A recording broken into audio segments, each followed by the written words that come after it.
You guys know Outriders is coming out next week, right? Or the demo of Outriders is coming out next week. And I was looking at it. I was looking at some footage, and an inherent problem came to me, and I was just like, I just couldn't shake the feeling that this is just going to be another letdown.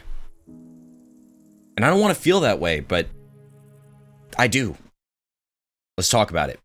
So, if you guys know anything about me, then you know that I have been playing looter shooters for years. I've been playing basically since 2012.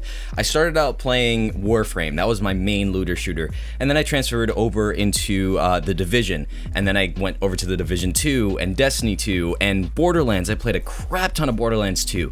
I have a lot of experience with looter shooters, and there is a problem that seems to be consistent throughout all of them.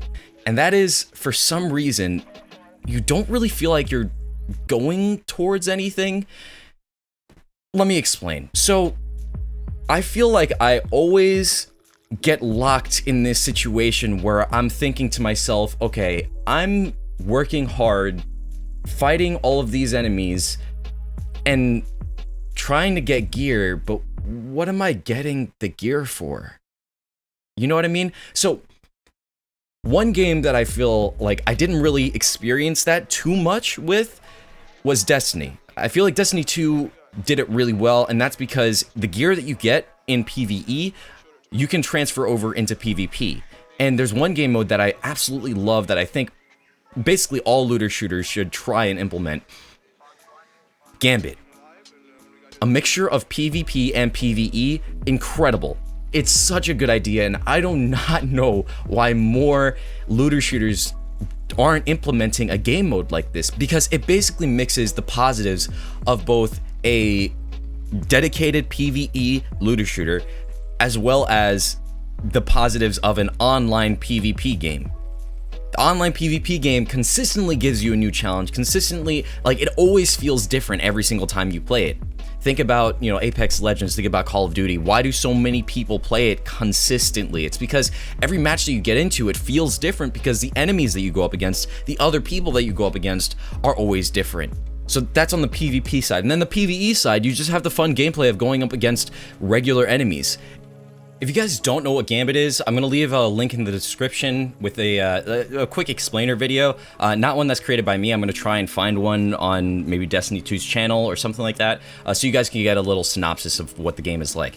But I'm telling you, experience it for yourself. If you've never jumped into Destiny 2, you should jump in, level up your character a little bit, and play Gambit. That is such a fun game mode. I promise you, you will not regret it. That's an example of, kind of mixing together the two flavors of PvE and PvP together, so that it's just a fun experience. It's kind of like you're always in competition with the other side, and it's a very clever way of implementing both PvP and PvE. So that's a game mode that I think all looter shooters should implement. That definitely solves an inherent problem with looter shooters, but I think there's more to the story here. Another big problem that I see in most looter shooters is that the enemies that you face, they're not that great. For example, the big enemies that you're supposed to go up against, they are normally just bullet sponges. They normally just drop down to bullet sponges.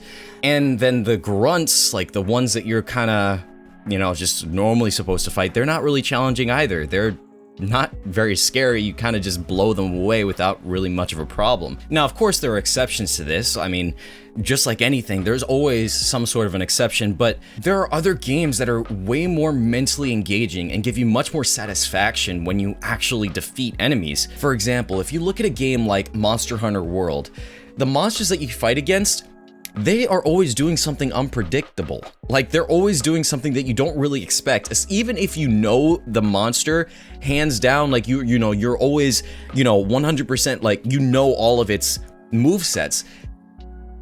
It can still do things, shake things up in ways that you don't really expect, especially the first few times that you fight it. Usually with Monster Hunter World or any Monster Hunter game, you have to fight a monster like 10 times before you fully understand all the mechanics, and you could like start to understand the little animations that it does, the few frames that come right before a super powerful attack that is incredibly fast, but like because you have fought this boss so many times, your brain has just gotten accustomed to understanding, okay, he's gonna do this little twitch here in this particular way and move this particular way, and that's what causes him to do this attack. But maybe there are some attacks that have similar startup frames, so you may get confused and you kind of have to guess on which attack he's gonna do. So maybe you dodge instead of blocking when you should have blocked, or maybe you misgauge the distance from the monster that you're supposed to be because the startup frames are exactly the same or very similar, so it's kind of like a 50-50 guess.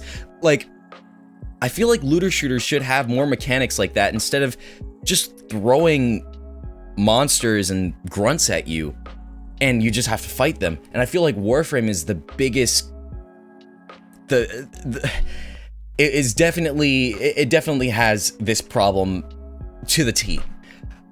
Most of the enemies in Warframe, even the bosses, are incredibly predictable, and they're just bullet sponges. They're either bullet sponges or they're kind of just there. Like, they don't really do anything. They don't really provide you any sort of brain stimulus. They're just kind of thrown at you, and you kind of just have to, you know, kill them as fast as possible, CC them as much as possible.